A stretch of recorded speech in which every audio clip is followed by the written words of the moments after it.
ধরো এই যে হুন্ডাটা এদিক দিয়ে নিয়ে, গাইজ মনোযোগ দিয়ে দেখো আমি কিভাবে কি করি। এই জায়গাটাতে প্রথমে হুন্ডাটাকে রাখা লাগবে, তারপর যে আমি নামলাম কোথায়, এই যে এইখানে, হ্যাঁ এই যে দেখো এই জায়গাটায় নামলাম না, তার মানে এই জায়গাটা আমাদেরকে একটু গ্লুয়াল দিয়ে ব্লক করা লাগবে। তার মানে হুন্ডা থেকে নামার টাইমে আমি ওইখানে নামবো না, এই পাশে নামবো এখন। তার মানে এই পাশটাকেও আমাদের এই গ্লুয়ালটা দিয়ে একটু ব্লকটা করা লাগবে, বা এই জায়গাটা এইখানে যদি বসে তাহলেই হবে। তার মানে এখন নামবো হচ্ছে পিছনের দিকে, এই পিছনের দিকেও ভাই আমি ব্লক করে দিব, দাঁড়াও।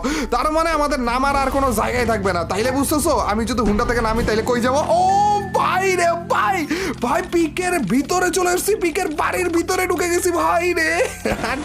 পার্টি ভাই, বাড়ির ভিতরে ভাই দেখো কোনো এনিমি আমাকে দেখতেও পারবে না, লিটারালি ভাই এই পিকের বাড়ির ভিতরে আমি ঢুকে গেছি, আর এইখান থেকে গুলি করতে পারতেছি। ভাই এটা কি চলতেছে কি ভাই সাব? আর শুধুমাত্র